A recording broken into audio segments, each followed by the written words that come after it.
maybe, a better podcast would probably pay attention to the fact that we're now on a schedule where we're a week behind some things. And I feel I just want to keep saying, I feel like I keep saying, by the time you hear this will be a week old. And just like, no, we're probably still going to keep doing that. I feel that it's especially relevant to this episode and to the discussion that we had at the very end of the last episode. Lucas, it seems like the World Baseball Championships, the WBC? Classic. The World Baseball Classic. World Baseball Classic was quite exciting when it ended the day before we're recording this.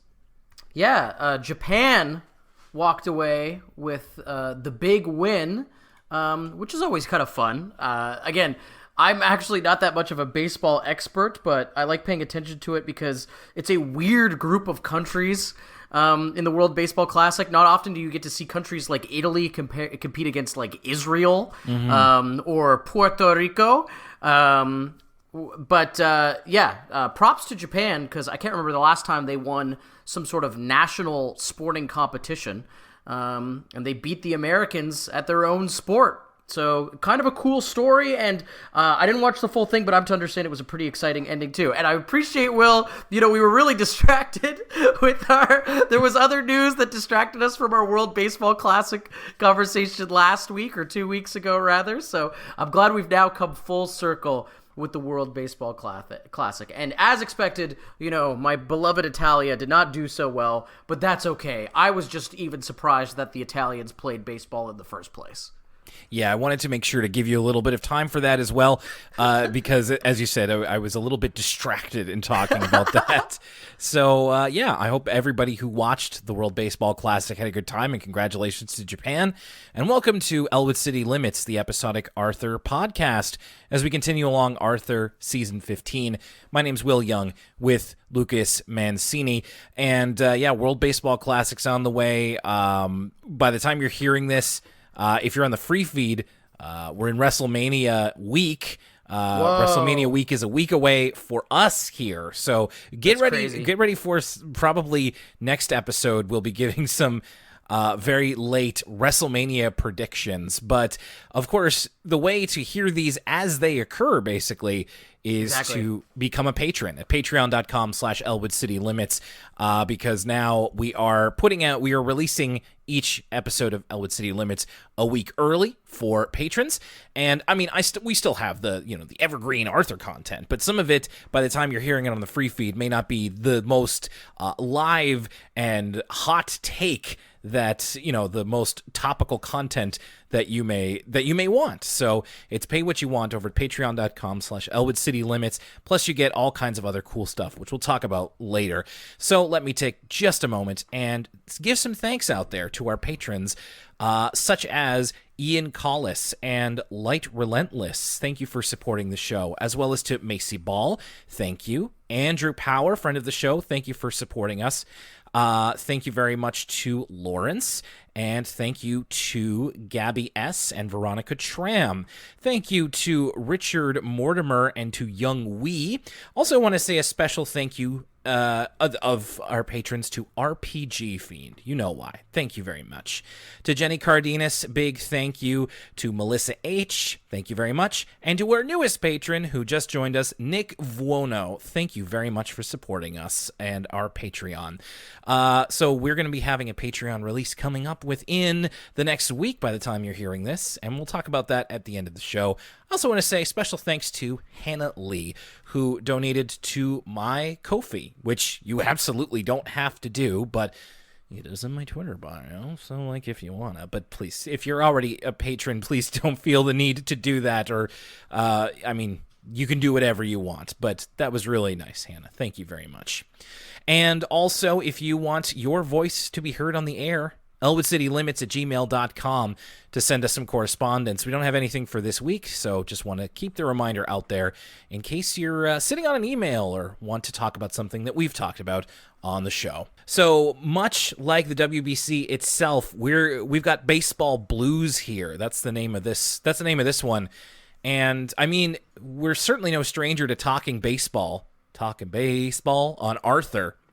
We've been doing that since season 1.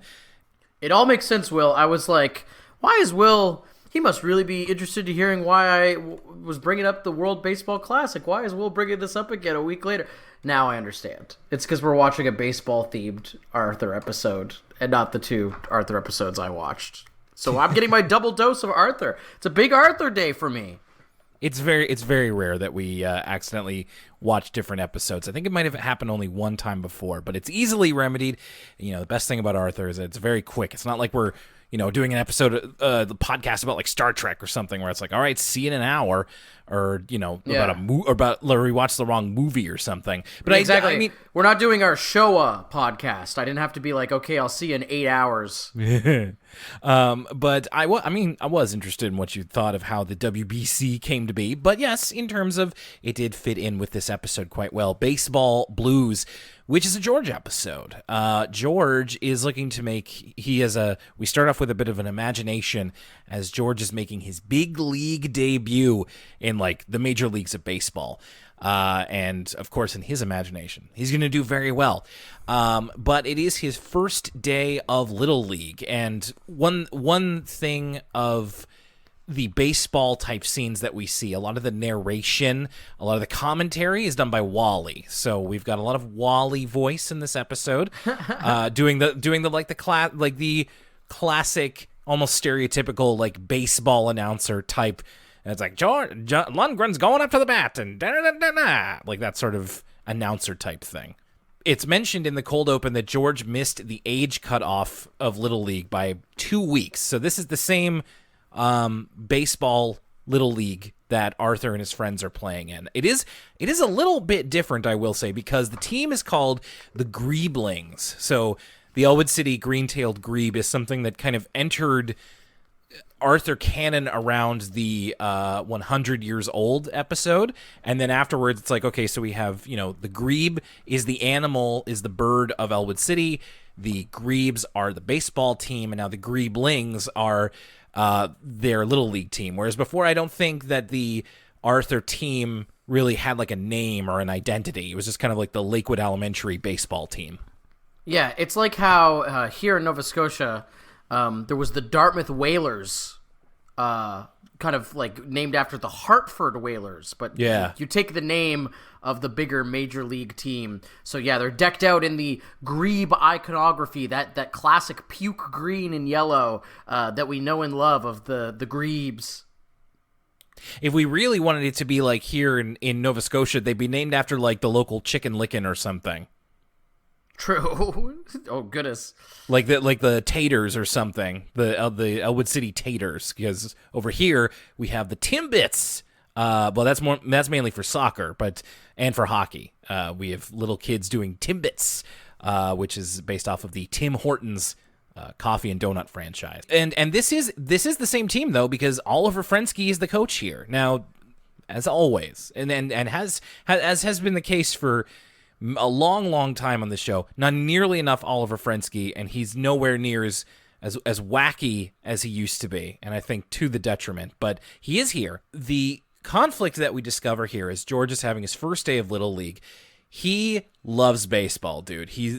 Baseball is one of his special interests. Like, as much as we've seen him, get into woodworking and kind of physical creation and like ventriloquism and all that kind of thing, another thing he really loves is baseball, to the point like he knows facts, he knows history, like he's all about this. Exactly. He brought up a important piece of Canadian baseball history, Will. Oh. He was talking about how he did a trick question about when has a single strike impacted the World Series. And it's a trick because he was talking about the big strike the player strike that happened in 1994. Mm-hmm. And for those Montreal Expos fans out there, a now defunct team doesn't exist anymore. My Expos. This was the year that the Expos were most likely to actually win. To go to the World Series. They had it was the most stacked team they ever did, and of course this was never to be because of the lockout. So it's funny when he was talking about this, I was like, oh, okay, he's talking about the Expos in a way. Well, and it makes sense, because a lot of Arthur's production is from like the Toronto, Montreal area. True. So they would probably have that history on hand. I probably said before, it's been 7 years. I probably said everything about my life and at least 3 times, but I'm not a sports fan. The only sports fandoms that I have are the ones that ostensibly my dad gave to me. So my hockey team is the New York Rangers, and my baseball team are the Montreal Expos, even though they do not exist anymore. But my dad took me to an Expos game when I was, I want to say 11 or 12 years old in Montreal. So, and I used to have a couple of Expos caps. I used to be Wait, what year were you 12? I used to be a baseball cap kid. So this would have been like 2001, 2002. Okay. So, it wasn't, I was trying to do the math there. I forgot how old you were. I was like, this could have been the year that George is talking about, but no, that was a lot earlier. No, unfortunately not. I used to, like I said, I used to be a baseball cap kid and wore a lot of Expos caps when I was younger. And judging by my hairline, I might be a baseball cap man before too long. So yeah, George is way into baseball, but he does not have any natural talent. Like all through, they do these like kind of preseason warm-up games, and George is just not very good at it, which he's not. We've seen him do athletics before, but he's not like a natural athlete as far as we know, and this kind of confirms it. And this spoke to me a little bit because especially the way that the episode ends up, it reminded me of my own experience being a fan of professional wrestling, because I am not naturally athletic, and I do not have a high pain threshold. So I knew very early on when I started watching wrestling that I was never going to be able to do it on a physical level, nor do I really have any desire to, especially after seeing some of the horrible injuries. But there is still that desire, and I think that this, I mean, you can map this onto anything if you are a fan of a sport or something athletic, or even you can map this onto something else that requires skill. If you're like a big fan of it, but you do not have the talent to do it. And this, I think, puts over pretty well the frustration that can occur when it's just like you're so close to the thing that you love, and then you discover that you're not actually very good at doing it. So I related to that in that way, and I hope people watching along with us. Well, not that I hope that you have experienced frustration and disappointment in your life, but I feel like there's probably something in all of our lives that can kind of touch upon this point. Definitely. I was trying to think of something myself. I mean, I'm not athletic either, and I watch lots of sports, but it could even be a general example. The moral of this episode is kind of you have to kind of pave your own way, right? So don't make a square peg try and fit into a round hole. You can see what aspect of something you can have a kind of that fits your skill set.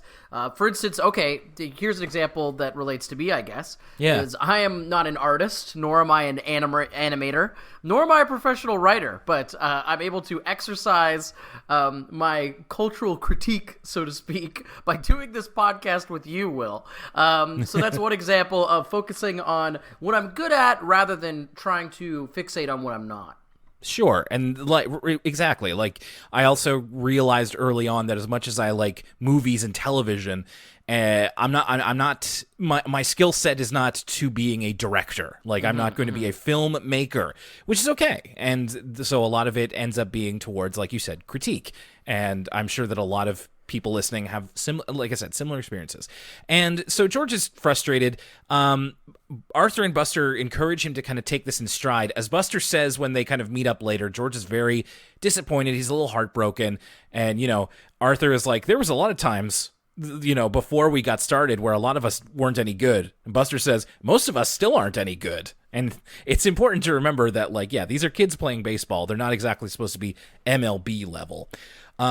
So George's dad understands that he is a little dejected, so he makes him the Lundgren Slugger, which is like a homemade bat made from real wood. It looks real cool, but unfortunately this doesn't, it drastically increase his talent like an RPG weapon or something.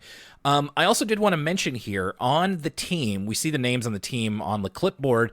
Carl is part of the team, George's friend Carl, so it's a visual cameo. He doesn't really do anything. What I found interesting is that he seems to be the same age as everybody else, so around 8 years old. I thought from his appearances before that he was younger. I thought he was 5 or 6 maybe, or maybe 7, but I didn't think that he and George were like around the same age group. I thought I don't really remember, to be perfectly honest with you, with the Carl episode, but it was a long time ago. Yeah, I thought they were just buds hanging out. I couldn't tell. I definitely didn't think he was 5. That's getting close to DW age. Right. I'll also say, before we move on, I feel like we have to say this in every George episode now, ever since the big reveal, but it's so cool that his last name is Lundgren. Sure, does it make me think of Dolph Lundgren every single time? Yes. But, talking about the Lundgren Slugger, it's just a very cool last name, especially for George. I'm not going to say it necessarily suits him, per se, but I love hearing it. All right, Lundgren, like a strong last name. So the team actually is doing fairly well, even though George himself is not. The team is making it to the playoffs. The Grieblings are going to the playoffs, but George is, it's not that he feels like he's bringing down the team because they're doing very well. It's just that there's no real place for him, and he's just kind of thinking about giving it up altogether. And we see this when the team goes to the Brains Mom's ice cream shop, and Harry Mills is there. So Harry Mills, even though he and Bitsy have broken up, and by all means, you could have gotten rid of this guy seasons ago. He's still there, and he's still involved in Buster's life, which is kind of good, but also it could just be Bitsy, I don't have a problem with this. I just think it's kind of funny how all of a sudden Harry Mills shows up and he's doing a story on the Grieblings. I'm like, all right. For all the kids who are wondering what happened to Harry Mills. Again, it's another example of the Elwood City feeling very lived in. Almost now, as we get further into this Flash era, and this is going to sound like an insult, but I don't mean it as one, almost kind of Simpsons-esque in that anybody from any part of Arthur history could conceivably appear again. It's almost as if throwaway character of the week has definitely become a misnomer, because who knows if anyone's a throwaway character of the week at this point. If Harry Mills is showing up, and not only showing up, but showing up in a totally different context than we normally see him. Every other time we've seen Harry Mills, it's Buster's mom's new boyfriend, right? Yes. That's the only other time we've seen him. Now we're just seeing him do his daily job working for the newspaper. And he's just a permanent part of the Arthur universe now. That's a good way to look at it. I think that's a much more positive way to look at it. And you're right. As we've seen in the past few seasons, they are more willing to use a lot of deeper Arthur history. So, yeah, it just kind of took me by surprise. Harry invites George to go along with him and Arthur and Buster to a Greaves game, but George is so, his passion for baseball has been drained out of him from how poorly he's doing. So he refuses and even considers quitting the team. He has a dream that night where we go back to where we were in the cold open with George making his big league debut, but the pitcher ends up throwing so hard that him and the catcher turn into bowling pins or something. This is a little, we're kind of mixing our metaphors here with baseball and bowling. Yeah, George picturing himself facing off against. Do you ever see that viral video of the guy who's like, "Who do you think you are? I am." Oh, you know yeah, what I'm talking about? Yeah. Yes, yeah. Damn it, I did it. Who do you think you are? I am. Oh, yeah. The infamous bowler. But very strange. And also the guy is giant. It's like that Sylvester Stallone movie where he arm wrestles people. This guy has one arm that's way larger than his other arm. Very strange stuff. We were complaining in a couple episodes ago how there's not that many good, absurd screenshots from the Flash era because everybody's a little bit more standardized. There's less weird frames. This was definitely weird frame of the week. This weird one arm bigger than the other bowler baseball man with steam coming out of his ears. And I do want to walk that back a little bit because, there's a couple of instances throughout both of these stories where there are some wild images. I think what made me say that originally is that since we're not dealing with hand-drawn animation before, there's not a lot of in-between frames that you can catch. There's an Arthur meme that goes around Twitter sometimes, and it's that one of DW and Arthur out in the rain, and they're both making these weird faces that are clearly in between like keyframe animations. Sorry if I'm misusing those terms, but it's in between shots before they're actually supposed to be almost perceived by the eye. And it's so weird that you're not even really supposed to perceive it, but if you pause it in just the right way, and you get that a lot more with traditional animation. Whereas with with this Flash animation, it's a lot more rigid. But I will say that there are still some really good like drawings and posings every now and then. So I want to walk that back a little bit. We are still getting some good screenshots here and there. They're just different than they used to be. George is intending to quit. And in fact, he goes to tell Oliver that that's what he's going to do. But Francine is sick that day. So George decides on Oliver's suggestion to give it like one more game. He can just ride the bench the whole time. And if he still wants to quit by the end, he totally can. So Francine asks him to keep her updated by cell phone. So he's going to use Oliver's cell phone, and he has a headset. And so he's going to call Francine and let her know what's going on. And as he starts to do that from the bench, like, he's giving it a lot of really good detail. So like he becomes, over the next couple of minutes, a commentator. And he's essentially, it's like Francine's listening to radio. She's listening to George call the game. And he's got Harry next to him in the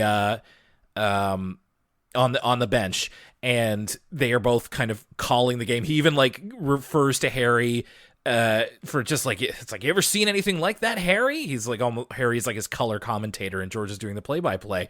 And he's way better at this because he understands the game to a level where he can call it intelligently, even though he's not playing it. And I also bet this helped them to save a little time in animating things, because this last sequence is the Greeblings making all these plays, and they do eventually win the playoffs. But a lot of it is from George's point of view, and we see him calling the game, but we don't see as much of the game being played. So just like, all right, well, that's a little bit easier to animate. I mean, ultimately, I like this compromise in that we have established that George isn't good at playing baseball, but his knowledge of it is still very helpful. And the episode ends with George, again, using his woodworking skills to create a little commentary booth at the baseball diamond. So he is going to be calling the game through a megaphone, and that's how he can stay close to the thing he loves without actually having to play it. And I just like that. I thought that was a really cool compromise. I agree, and it plays into what we were talking about earlier. I think it's an interesting lesson for kids to have. So much of kids programming instills the idea of you could do anything that you put your mind to, and that is true to an extent.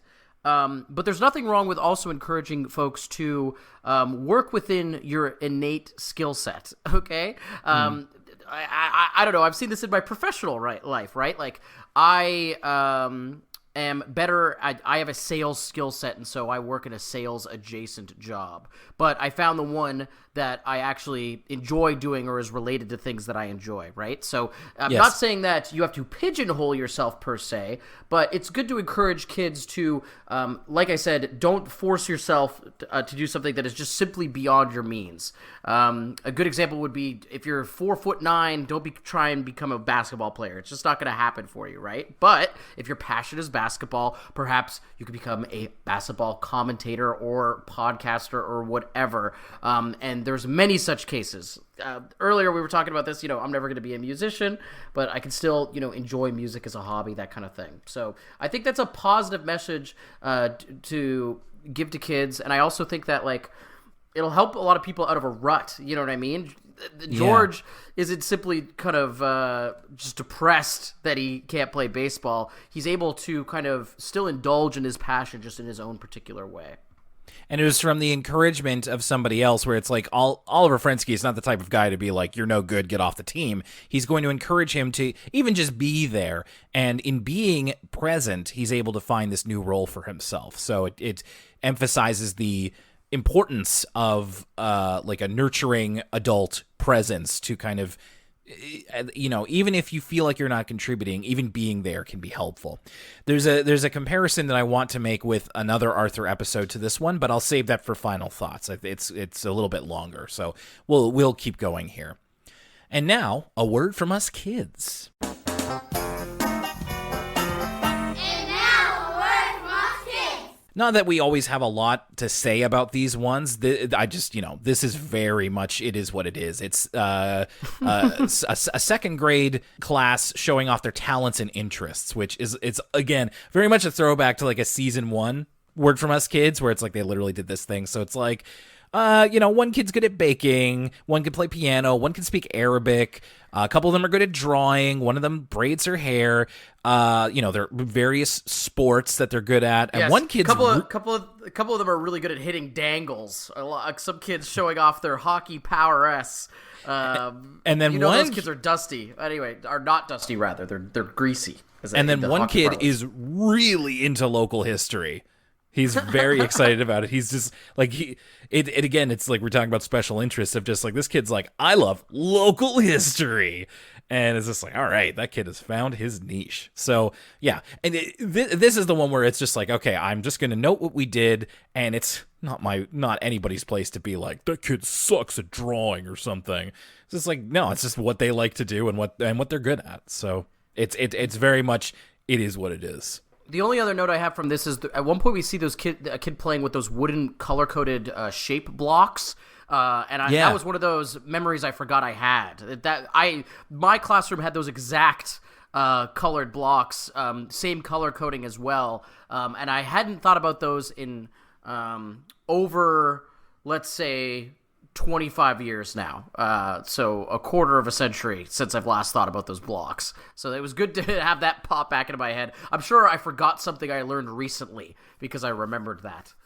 There are certain types of blocks that can really like hit that center in your brain. It's like sometimes I'm watching Instagram reels and then it's one of those ones where just like, remember what it was like to go to school in the 90s? And it's like those little blocks, multicolored blocks that click together. And I'm like, yeah, those were awesome. I made all kinds of guns out of those things because it was the 90s. Supporting this podcast is how it keeps going, and it's very easy to do. So here's how you can do that. If you're listening to this show and want to get the full back catalog of Elwood City Limits and all of its sister shows and offshoots, you can listen on Apple Podcasts, Spotify, Google, and even more services. You can also go to our YouTube page, youtube.com/Elwood City Limits, for the full back catalog. If we aren't on a service you use, please let us know. You can interact with us on social media. We're on Twitter @ECL Podcast, Instagram @Elwood City Limits, and twitch.tv/Elwood City Limits Pod for our occasional streams. We're also on Facebook and Tumblr. Feel free to reach out to us on social media,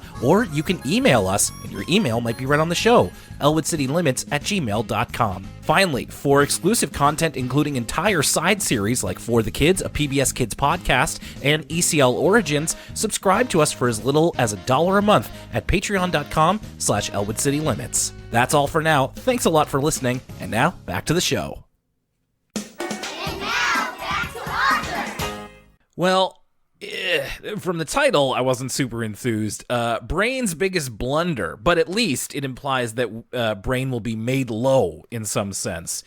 The cold open is fairly straightforward. It's Brain addressing the camera and saying that, whenever he gets an A in class, they put that, whatever, the test or report or whatever, on the fridge. But then there's a false wall behind his fridge where his mom keeps all the fridges with all of his A's in a warehouse. Like this subterranean cave. But also in that cave is what Brain calls his only failure. He shields the camera. It's like it's a found footage movie. And he's like, no, you can't see that. It's my only failure. And then we go to the actual episode. This is probably the best cold open of the season. The way that we learn about Brain's secret fridge warehouse is Brain has this great line that he delivers where he goes, just like other kids, my refrigerators are stored in a secret warehouse where they're hermetically sealed. I hope there wasn't any more food in that, or else that's going to be a real problem. And then, yeah, we see this this monster in a cage with rabbit-esque features in the shadows. Mm-hmm. So yeah, we're bending reality a little bit here as we'll get into it. So the idea behind this one is that there is going to be something called the Arithmattack competition, which, love it, great pun name. They're practicing for it in Ratburn's class, and it will have to do with math. The Arithmattack competition is like a yearly competition, and normally it's individual. and Arthur refers to it as the brain wins again competition. So it's something that he has been able to do very well. This year, they're going to do it in teams. So Buster, who we see struggling with a word problem that Mr. Ratburn is giving out, and he gives the wrong answer before Brain, without even looking up from his book, gives the correct answer. And Buster is assigned to Brain's team along with Binky. Did you get the word problem? Like, did you kind of do it in your head as Ratburn was saying it? Hell no. There's a reason I identify with Buster, and that's because when they did the word problem, I didn't even attempt. I was laughing at the name they used. It was one of those, like, old-timey folksy, was it like Jebediah or something? Yeah, or something like that. Yeah, I was just thinking about how that was funny, the name they used for the word problem. But no, Will, I was not trying to do the word problem in my head. Why? What did you do the word problem? Yeah, like it was just the kind of thing where like I kind of kenned what it was getting to as he was saying it, and I did guess the right answer because I'm also not very good at math, but somehow mental math ended up being very, very sticky in my brain, so it worked out okay.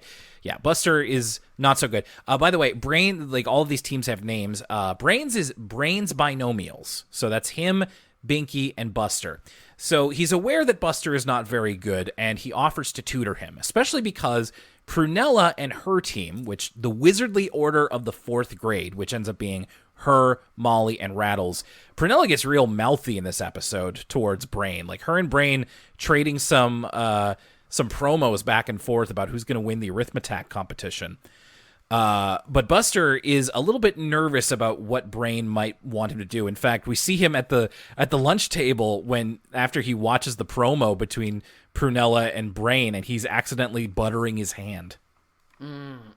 That's how you get pimples, my man. You put butter in every pore. Oh, so yes, Buster goes over to Brain's house, and Brain is essentially like overloading Buster with exercises. Like, he gives him this I forgot exactly what was in the smoothie. I think it's like kale and like something. It's just like gross stuff that's apparently good for your brain. And Brain's exercises include taking lessons from a book called The History of Math from A Squared to Infinity, which is a really great book title. And there's also like a physical component to it. So Buster has to solve problems while he's doing like sit-ups and push-ups and this kind of thing.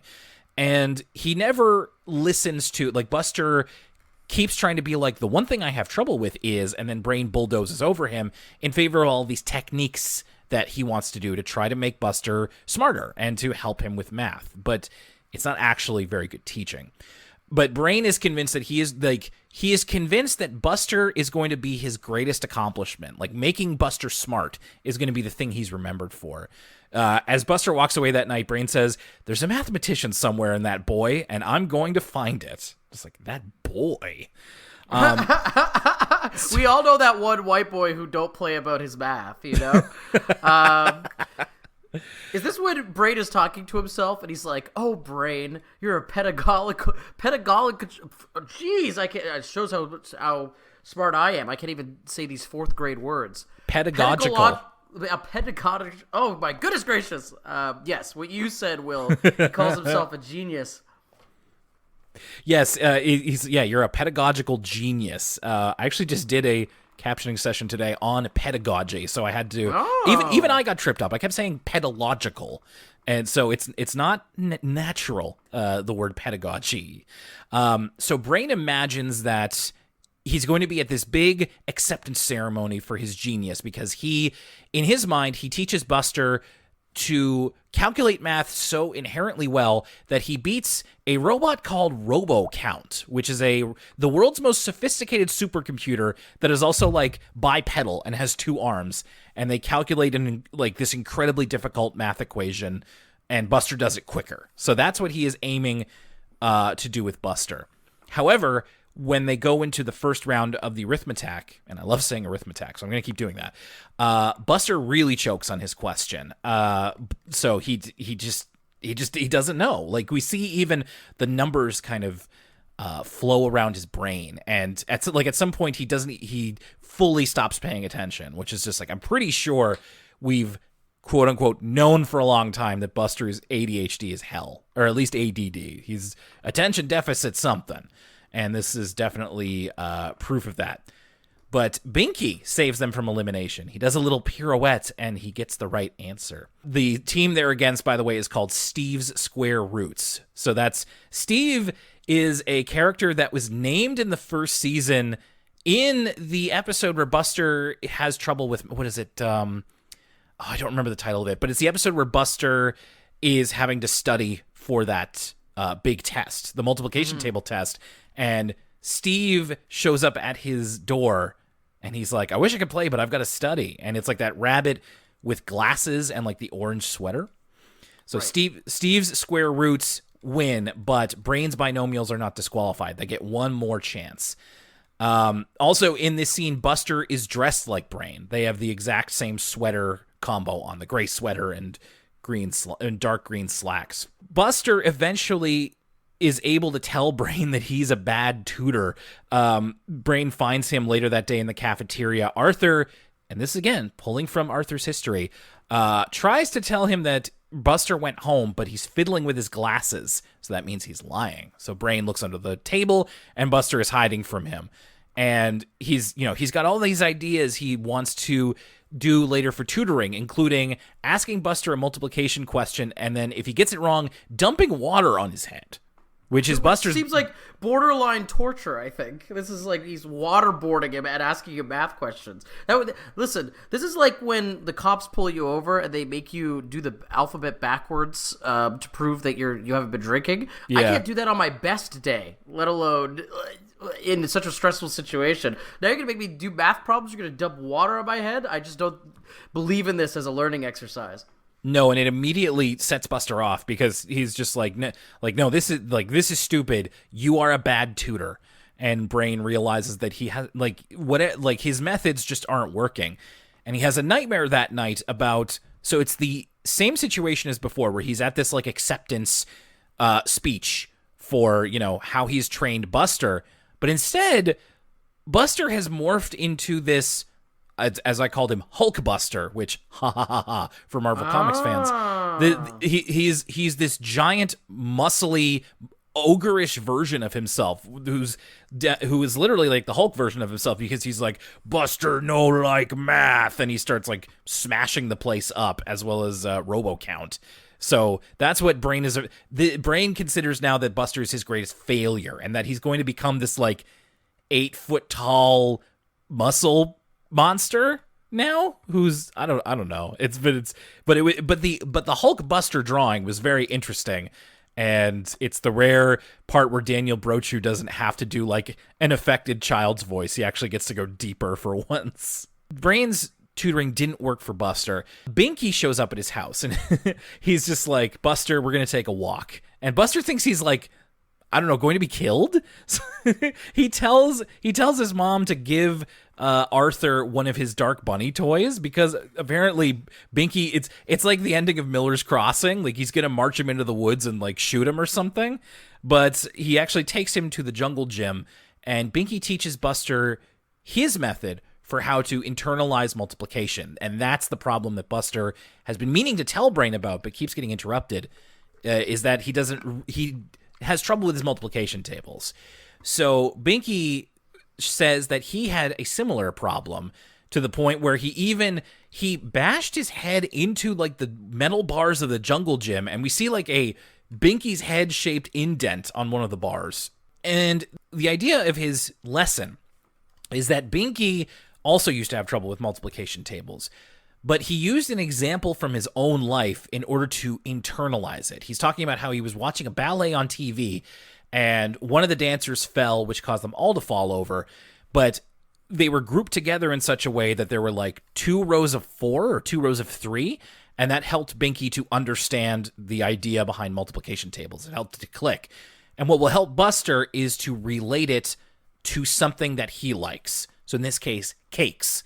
And that's what helps Buster not only understand multiplication, but at the end of the episode, in the final confrontation between Brain's binomials and the wizardly order of the 4th grade, Buster is able to answer the game-winning question correctly, which is a multiplication question, and he thinks about it as like layers on a cake. And that's how he comes with the right answer.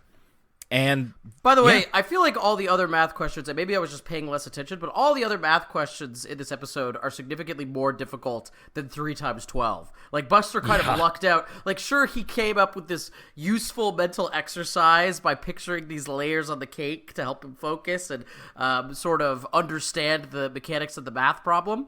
But weren't there, like, way more complicated ones earlier on, and he just kind of lucked into 3 times 12?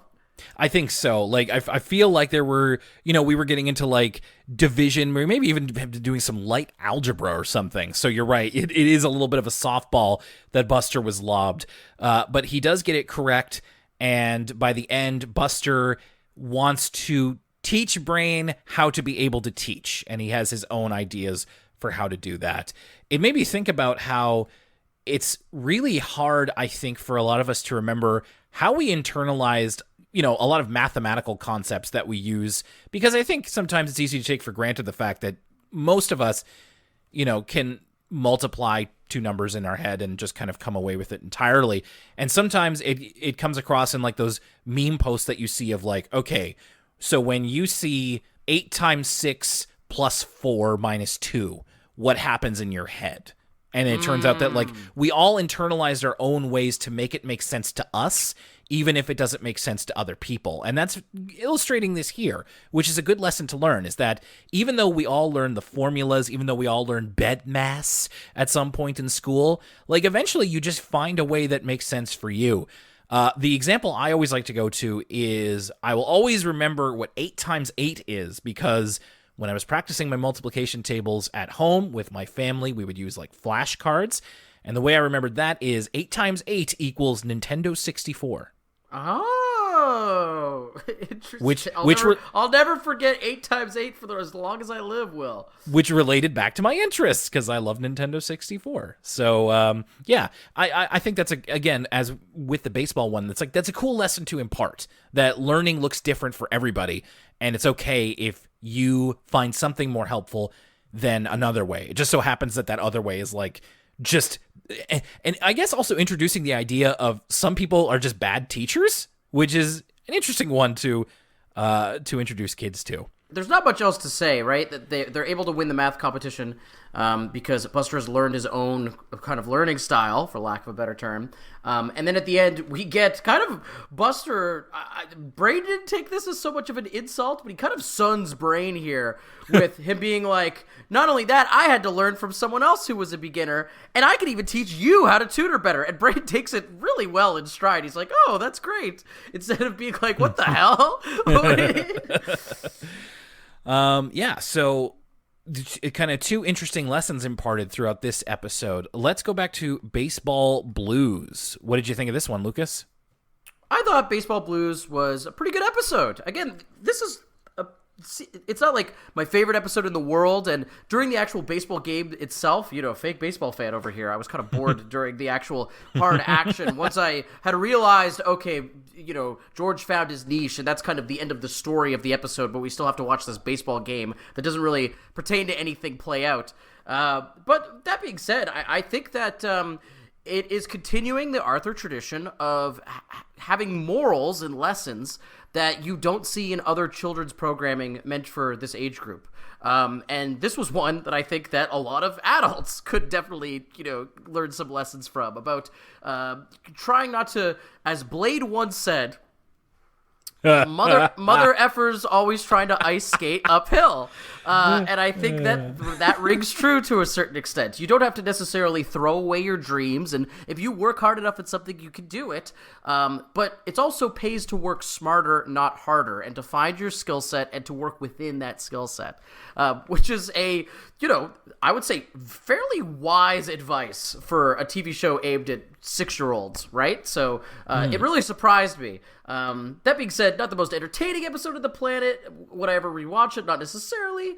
But hey, I enjoyed it. I liked it too. I'm more in like the okay category. I really like the message of it kind of more than the actual events. So as I said, I related to it quite a bit as a fan of another kind of athletic form, let's call it, that I will never be able to do myself. But, and I, again, to probably repeat myself from when I've said this before, one of the few kind of professional dreams that I have left in my life is I want to commentate for wrestling. And that's when I saw George become a baseball commentator, I was just like, maybe that'll be me someday. So it did make me feel good.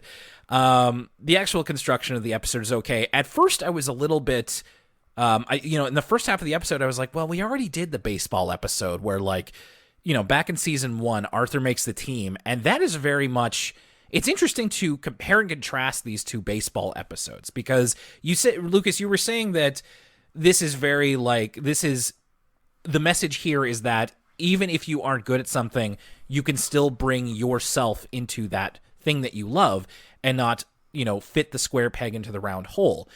Whereas back in season 1, the message of Arthur makes the team is very much like, if you practice and through sheer grit and determination, you will become better, which as you said, that is true. Like, you can absolutely apply yourself and improve. But that's where that episode stops. And I also think it's kind of indicative of the kind of different times that these episodes were made in. I might be extrapolating a little bit here, or maybe, yeah. But it's the sort of thing where back in the 90s, I think we were still very much in the idea of, like, if you put your mind to it, you can accomplish anything. And that kind of being the end of the discussion. Whereas now, this is like 2013, so we're a little bit farther along. And I feel like this is a little bit more minded, even just unconsciously, towards an idea like accessibility, where it's like admitting or at least being truthful about the fact that not everybody can be good at something or even passable at something. Some people are like really bad at something, even though they love it, but there is still a way for you to be involved that doesn't, that mean like you don't, like, because as we see, like, no amount of practice is really going to make George good at this. So instead, he finds something else that nobody else is doing that he's good at. It's very like almost enterprising, but it is also, to me, I kind of view it from an accessibility standpoint, because accessibility is part of the work that I do every week. And I like the message in that sense of, like, just because you can't do this one specific thing doesn't mean that you can't find something else to do that also takes advantage of your love and passion for whatever it is that you're not so good at on the surface level. So I thought that was a cool message. The episode around it is kind of whatever. Again, appreciate a George episode, really like that. But I think the message is the stronger part of this. And as I think we've proven, it's a message that you can take no matter how old you are. So that's always a good thing in an Arthur episode for me. As an episode, I think I liked Brain's Biggest Blunder better, just because we got some way out there imagery, we got some fun ideas, we got some good lines, and yeah, it just felt like your more typical good Arthur episode. Like, again, love Arithmattack. And also, if it's got to be a Brain episode, it's better when Brain is on the back foot. And I think we've said this before. It's just like, it's better when he is kind of made to be somebody who has something that needs to be addressed, rather than, with the baseball story, it's like George is kind of the underdog and we want him to find his way. With Brain, it's like, no, we want him to learn a lesson. Like, we want him to be a better person, and that feels like a more natural fit for Brain. So this works, and I think that it's an interesting one to do of, introducing the idea of, hey, not everybody is a natural teacher. And you can contrast Brain and Binky, and even in terms of the baseball thing, like, Brain is not a good teacher, even though he is very smart.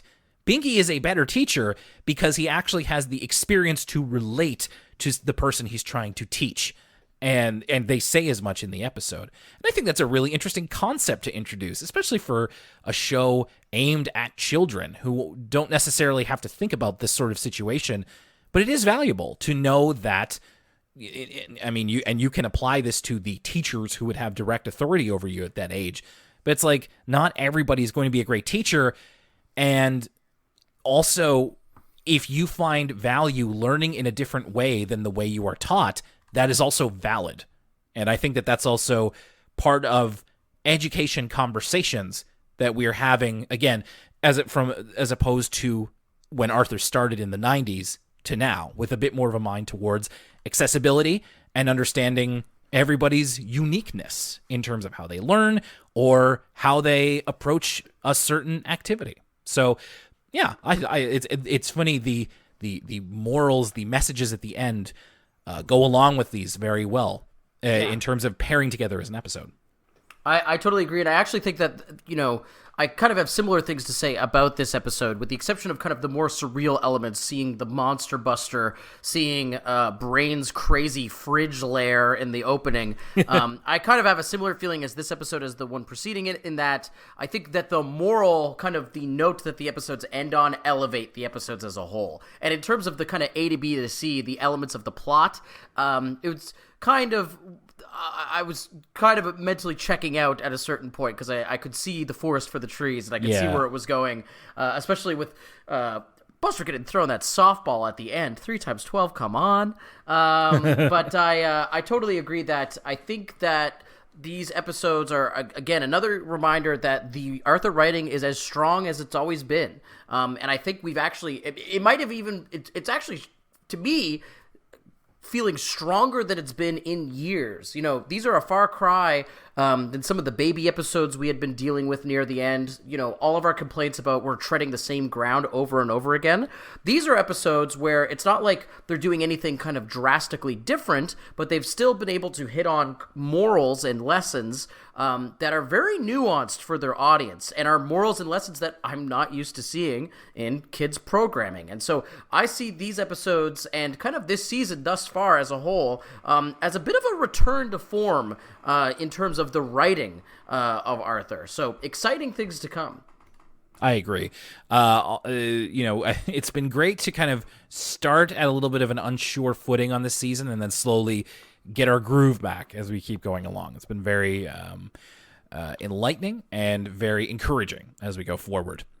So thank you very much for joining us for this episode of Elwood City Limits. Now, of course, as we near the end of the month, we're going to be shaking up the schedule a little bit as we do, because the next thing we are going to do is ECL Origins. And we've been teasing this for weeks. Not much more to say about it other than we're finally going to do it next week for our patrons. This is our Patreon exclusive podcast where we talk about other shows that are not under the PBS Kids banner, and shows specifically that that Lucas and I loved in our childhood.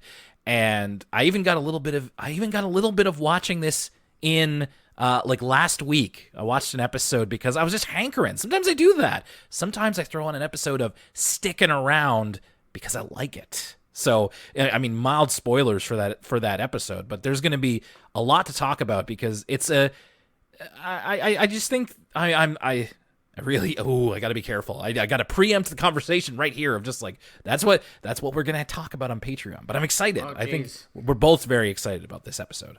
I'm very excited about the future in general, Will, because I accidentally watched the episodes of Arthur that we're going to be watching after our, excuse me, I'm allergic to spoiling episodes. I'm going to be watching, I already watched the episodes we're going to be talking about the week after that. And boy, howdy, Will, do we have some episodes on the way. I gotta say, there was a particular name drop in the episodes we're going to be watching in 2 weeks that if you had, said, Lucas, here are some people that are going to be referenced in Arthur episodes, I would have never have come up with this. So excited to chat about that in the coming weeks. Yes, we end up in a little bit of an interesting place here because you've seen something that I haven't. Buster's Book Battle and On the Buster Scale. So that's good to hear. I was a little worried of just like, that's a lot of Buster for one episode. But I look forward to kind of getting on your level and finding out what this is all about.